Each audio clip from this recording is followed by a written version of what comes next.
अस्सलाम नाज़रीन, रज़ा न्यूज़ के साथ आपका अपना दोस्त फज़ल अब्बास आपकी खिदमत में हाजिर है। नाज़रीन, आज हमारे साथ जो मौजूद हैं सोशल मीडिया एक्टिविस्ट भी हैं और पीटीआई की सपोर्टर भी हैं और इमरान खान की शेरनी के नाम से इनको जाना पहचाना जाता है। आइए इनसे कुछ बात करते हैं। अस्सलाम वालेकुम। वालेकुम अस्सलाम। कैसी हैं आप? मैं बिल्कुल ठीक हूँ, आप कैसे हैं? अच्छा, जो इमरान रियाज खान साहब की गिरफ्तारी की गई है और खान साहब ने जैसे असम्बलियाँ तहलील की, उसके बाद फवाद चौधरी को गिरफ्तार किया गया और अभी वो एक दिन पहले ही वो रिहा हुए और उसके बाद फ़ौरन गिरफ्तारी जो अमल में आई, शेख रशीद साहब की गिरफ्तारी हुई और उसके बाद इमरान रियाज खान साहब की। अच्छा, आपको क्या लगता है कि ये गिरफ्तारियाँ करने से आवाम डर जाएगी?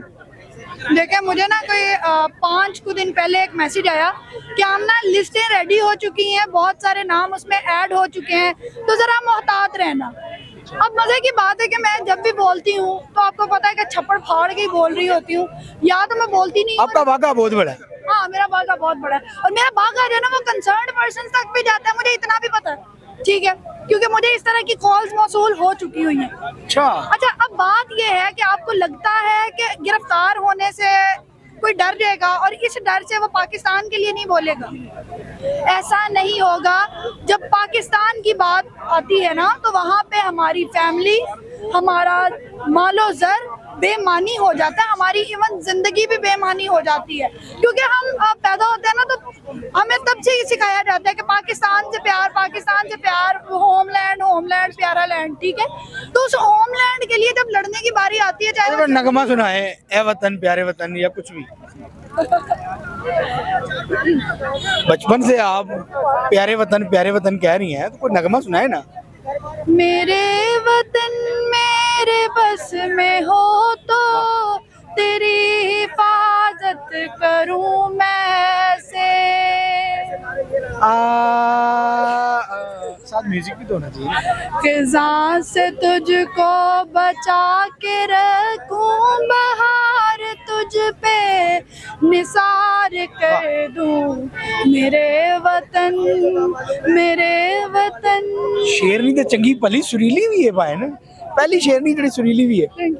अच्छा, ऑन द लेटर नोट आप मुझे ये बताएं कि जो इमरान रियाज खान साहब की गिरफ्तारी का जो अमल किया गया, इसके बाद हमारी जो जर्नलिस्ट हैं, हमारे जो साफ़ी लोग हैं, हमारी जो सिविल सोसाइटी है, उन्होंने एहतजाज किया, जैसा कि हमें नज़र भी आ रहा है।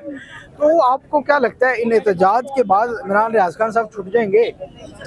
देखें जी, जिनके इशारों पे इदारे नाच रहे हैं ना, ये उंगलियों के इशारे, FIA इसे खींचो, फलाने इदारे तुम इसे खींचो, जब तक वो इशारे नहीं ना सुधरेंगे तब तक ये बार बार होगा। जब आप उन इशारों के हवाले से बात करेंगे, जब आप सवाल उठाएंगे ना कि अवाम किससे प्यार करती है, आपको जेल में डाल दिया जाएगा। मतलब इमरान रियाज खान का कसूर यही है कि उसने पूछ लिया कि भाई आप बाजवा से प्यार करते हैं क्या, वो न्यूट्रल थे या नहीं, ठीक है, और इस सवाल के करने की वजह से उनको उठा लिया गया। ये जुर्म का निज़ाम तभी रुक सकता है, वो तभी बाहर आ सकते हैं जब ये घटिया इदारे जो। अच्छा, आमिना अजमत क्या सोचती हैं कि विद इन 3 मंथ्स इलेक्शन हो पाएंगे कि नहीं? इफ यस और नो, जस्ट देखें, जो आम इंतखाबात है ना, जिन्होंने लोग कहते हैं बड़े इलेक्शन, वो तो होंदे हुए 5 साल तक नजर नहीं आ रहे हैं? मैं ये कह रही हूँ। और जो बाई इलेक्शन है ना, जैसे कि इलेक्शन कमीशन ऑफ पाकिस्तान ने ये कहा कि KPK और पंजाब में चूंकि असम्बलियाँ तहलील हुई तो यहाँ पे इलेक्शन करवाए जाएं, वो होते हुए नजर आ रहे हैं, लेकिन बड़े इलेक्शन नजर नहीं आ रहे क्योंकि साढ़े बड़े नाराज ने। तो नाज़रीन, हमारे साथ आमिना अजमत से जिन्होंने हमें टाइम दिया, इनका बहुत बहुत शुक्रिया। आप देख रहे थे रज़ा न्यूज़, अल्लाह निगहबान।